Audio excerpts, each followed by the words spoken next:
Hello, Abnormal Family. It's good to hear from y'all again and to talk with y'all. Well, we made it till Friday. It's almost Saturday for the live, and I'm going to give y'all an extra drop today. I was just going to do the 7 o'clock p.m. drop today, but I thought, hey, I got a little extra time. I'm getting ready to go fishing, and I've got this encounter, so I thought, we'll just throw 2 in on a Saturday and see how it does. And if it does good, we may do this more often, but let's see how this does. I have a small encounter for you. And I hope you enjoy this one and the 7 o'clock one tonight. It was September in Flagstaff, Arizona. The trees were beginning to change their color, and the air felt cooler than the usual blistering heat.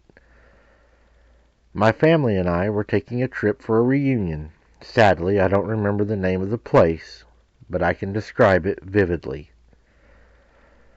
We decided to rent a lodge out by Dogtown Lake. We all had our own cabins, though some of us stayed in the lodge itself. The grounds looked so beautiful. The trees were rustling, the path was very well kept, pretty much what you'd expect from a lodge. I remember I was running around the grounds with my cousins. We had permission to explore the woodlands around the cabins. We just couldn't go deep into the woods. My cousins decided to play hide and seek because of the fact that there were so many places and it was getting dark. I didn't care what we played as long as I got to explore the grounds. I had the pleasure of hiding with the 3 others while the oldest got to count. We all scrambled in different directions with me, stumbling a little behind my cousins, Marcy and Angel. They were both significantly faster than me, so I just decided to stay off and to find my own spot, giving up on trying to catch up with them. The spot I chose was fairly deep.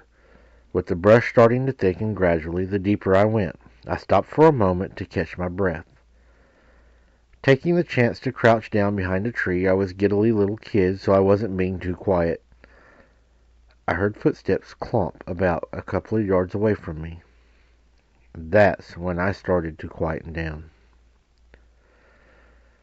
The footsteps sounded heavy.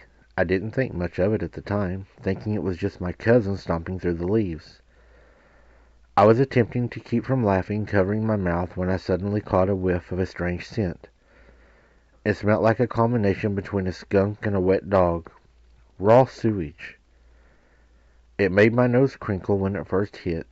It hit me hard, like someone smacked me in the face with a rotting fish. I tried to remain out of sight, trying to keep myself from gagging, while also trying not to be spotted by my cousins. I heard the steps come closer, and it immediately hit the ground. I couldn't see much of what it was, but it sounded huge. If I had measured it, I'd say it was perhaps a head taller than the lowest branch of a tree. It was behind, which was about, maybe, 6 foot. The thing kept on going, but it made a sniffing sound, like it was tracking something. The smell was stronger, and I nearly threw up. But I couldn't move. Instead, I began to slowly army crawl the opposite direction until I knew it was safe to run. When the smell was clear, I ran back to the cabin grounds. Now it was darker. So I was a little more freaked out than what I was at first. The sun was behind the trees, and my eyes were barely starting to adjust to the lighting. I started to feel the typical sense of something watching me, but I was too afraid to look for what it was. The feeling grew of paranoia, and I eventually started to run, my heart rushing in fear of being caught by whatever this was in the woods. When I got to my cabin, I found myself giving in to the temptation of looking back, so I peeked toward the tree line. The figure I saw looking back at me was a sight I would not forget for years to come. It was a very large, almost wolf-like creature. It was hunched over in a sort of a stalking kind of position. But the way it looked was a little strange. It was crouched on its hind legs, with one hand on the tree and the other by its side. I was shocked. I really didn't know what I was looking at, and I was frightened. I couldn't get myself to stop looking at it, afraid that if I took my eyes off the thing, it would run at me. So there I was, face to face with this dog-ape thing, whose eyes glowed in the darkness, the reflection from the yard lights. In a slightly amber-orange tint, the creature stepped out of the tree line, allowing me to get a better look at how massive this thing really was. My fear immediately grew once I saw its full height, and that's whenever it let out the growl at me. Terrified, I tore through the cabin door and locked it, keeping away from the windows and cowering, hoping whatever this thing was would not rush at me. I later told my mom and dad what I'd seen in the woodline, being afraid that they would make fun of me or not believe me. But believe it or not, they both set me at the table and told me, "We're in the woods now, and there is things out there that we can't explain. You kids should not be playing out there if you've seen that, because there's probably things have came up because they were interested in you." For the rest of the camping trip, we stayed in the yard with our parents, and nothing else even happened. But I was surprised at how calm my mom and dad were and how they believed us. I wish all parents would believe their kids, because it's scary when they don't believe you. I have actually an encounter. We was playing hide and go seek at my granny's one time, and I was hiding out back at the house, and outside of the yard light it was really dark, and I was hiding behind my grandpa's building. In front of me, crouched down at the side of the building, peeking around it like I was, looking at the base tree which is in the front of the yard, I thought it was my cousin.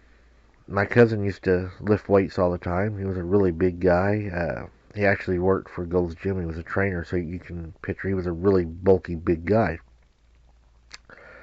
And I thought I was hiding with him when we was out there. And whenever I looked to the front yard, I seen him standing at the tree. He had already made it there safe. And I'd made the comment, I found a good hiding place because I hadn't been found. And whatever this was, I thought it was my cousin being goofy at first because it made this weird sound. It was like a growl, but a talk. It wasn't human sounding, but I thought it was just him being goofy. And it said, "Yeah, I like to hide here and watch you guys too. It's a good spot." Well, when I looked to the front yard and seen that my cousin was there, I knew that whatever I was talking to was not my cousin. I ran as hard as I've ever ran in my life to the front yard. Of course, it didn't hurt me. It just spoke to me and was hiding with me. But whatever this thing was, it was intermingling with us during our games. And that really freaked me out, to know that it was playing with us out there, hiding with us, and we didn't even know. So that ought to tell you, how sneaky these things are. Hey, thank you for listening to my Saturday drop, guys. I hope you enjoyed it. Don't forget, tonight there's one at 7 o'clock. I think you're really going to enjoy that one. Don't forget to smash that like button. It means so much to these videos, guys. And share these out on your Facebook or wherever. Let's try to grow the channel, get it growing more, and just you all sharing it one time gives us a lot more exposure. So thank you all so very much for listening. Hope you all have a great Saturday. And until next time, guys, keep your head on a swivel. And we'll see you on the next one, because I don't want you all to become something's dinner.